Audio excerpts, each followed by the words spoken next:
Look at this drone behind me. We're gonna send it 15,000 feet up to the sky to make it rain.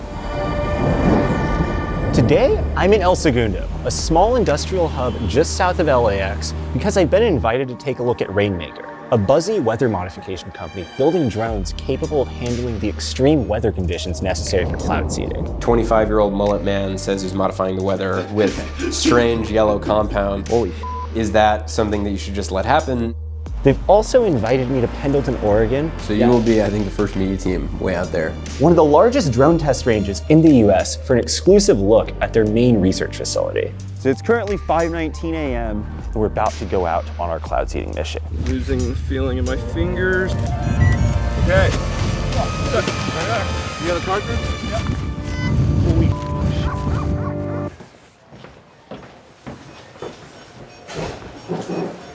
Oh, man. Wow. These are some drones coming off the line right now. Wow. This is the Elijah V2, and so the Elijah is the actual workhorse that goes into the cloud, confirms the presence of supercooled liquid water, and then seeds. Most planes deliberately avoid these conditions because the supercooled liquid will freeze onto the plane, causing you to lose lift and fall out of the sky. So what is cloud seeding? Cloud seeding is the identification of non-naturally precipitating clouds and the injection of aerosols into them that induces them to precipitate when they otherwise wouldn't have. So Rainmaker is actually a little bit of a misnomer. They should really be called Snowmaker at their current stage, because when they send their drones into the clouds, they're actually trying to create snowfall. They call the ideal clouds supercooled. What the f does supercooled actually mean? It's when a liquid, like water for example, goes below freezing temperatures but lacks the imperfections, like particles of dust, or a slight impurity for freezing to occur. Cloud seeding works by providing those imperfections so that this liquid can freeze.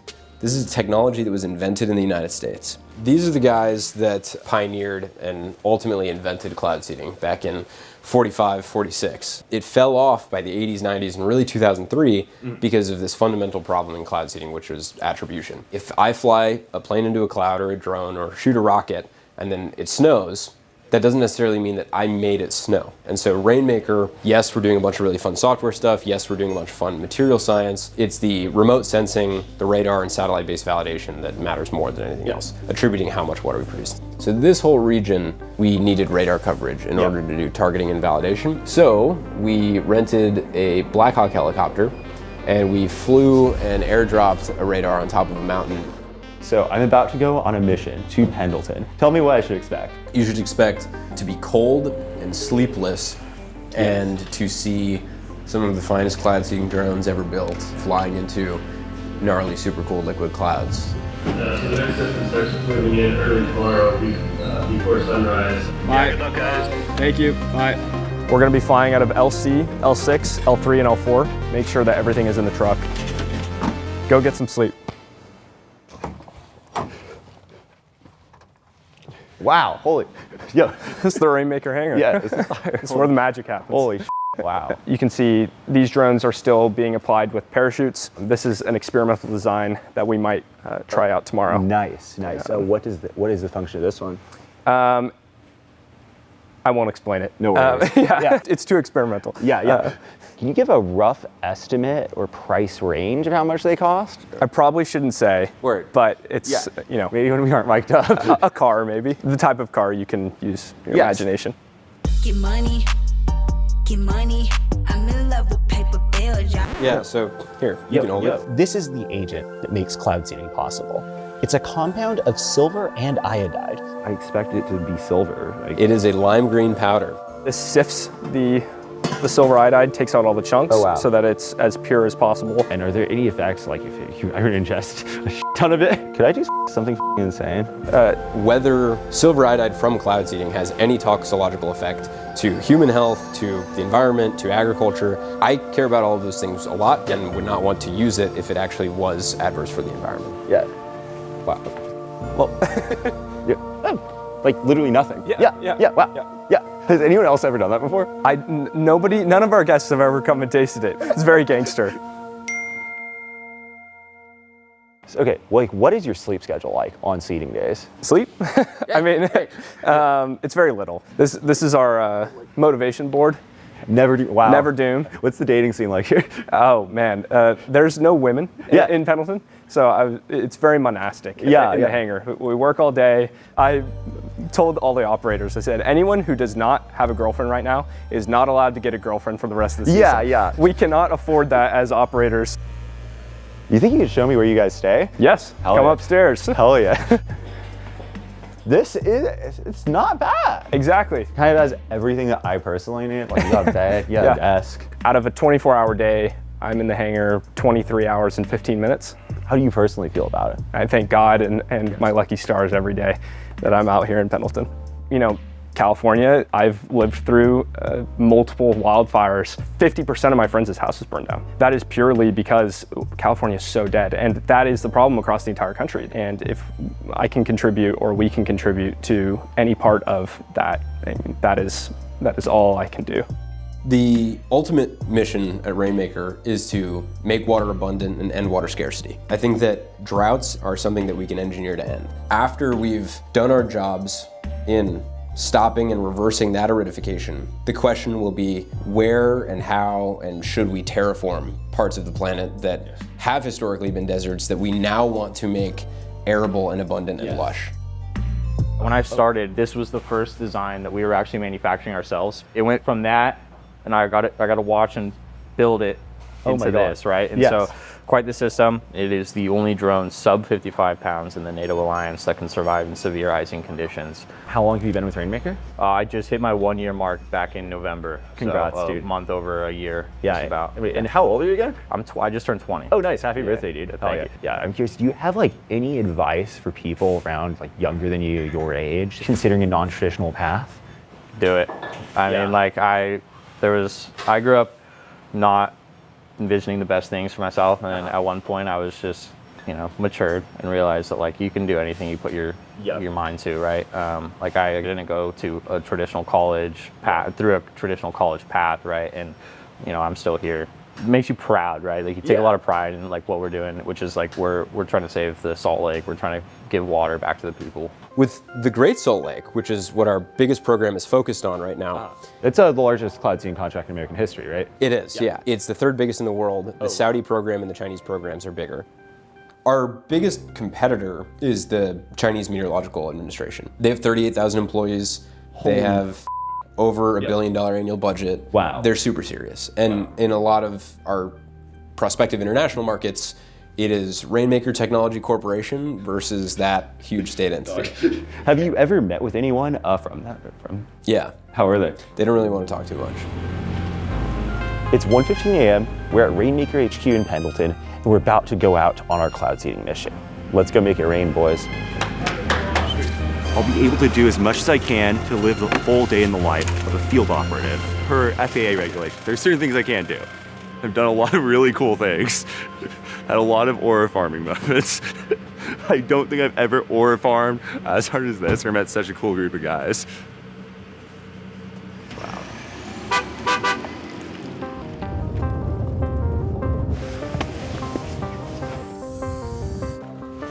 It's currently 3:10 in the morning.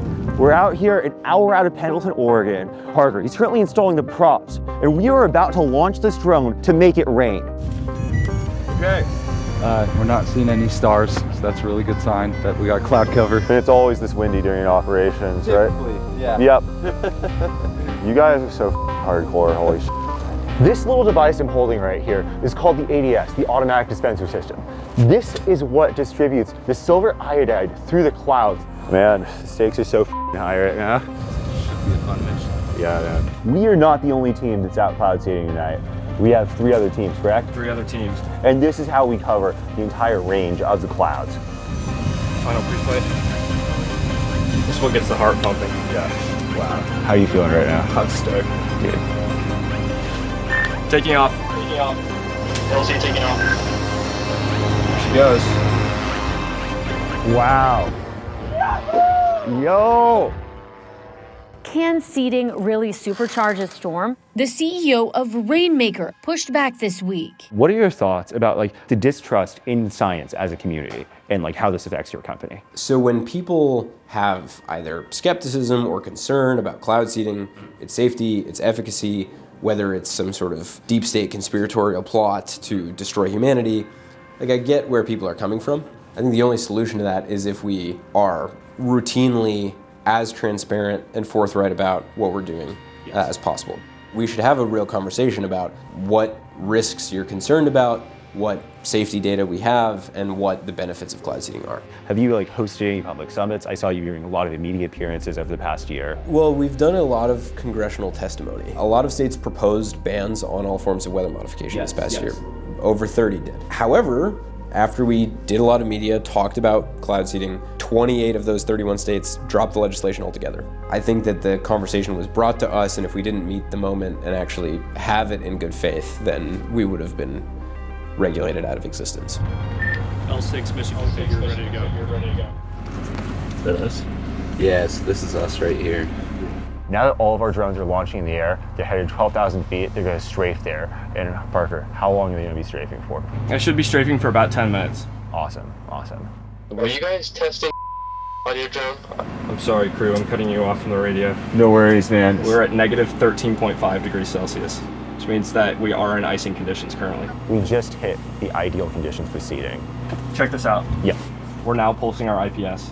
Nice. The IPS is a proprietary technology that allows Rainmaker's drones to fly through very cold clouds without the propellers freezing. Sub 5 minutes is the time to beat for the battery swap. And I'll get you in on one of the battery swaps. Yep. It's like an F1 swap. We aim to have less than 5 minutes on the ground. So our drone is coming down right now. I'm not sure if I'm permitted to perform the swap directly, but I'm running over with the ADS cart. I'm going to assist in performing the swap. So you have an ADS card? I have the ADS cart right here. Sweet. Yeah. You want to bring it with us? Yep, bring it in. All right, we're gonna run. Yep. So the drone immediately lands, you'll hear somebody yell, "Safety on!" Yeah. And then sprint out to the drone. Somebody drops on their back underneath the drone, swaps the battery, puts the new battery on top, puts a new ADS cartridge on. What's up? Good. You got a cartridge? Yeah. All right, now we're about to get back up and running. Try again. Coordination with all the other teams, right back up.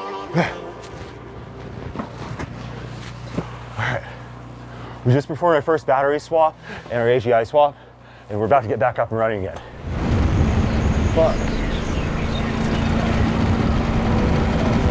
Yeah, so conditions are deteriorating. Yes.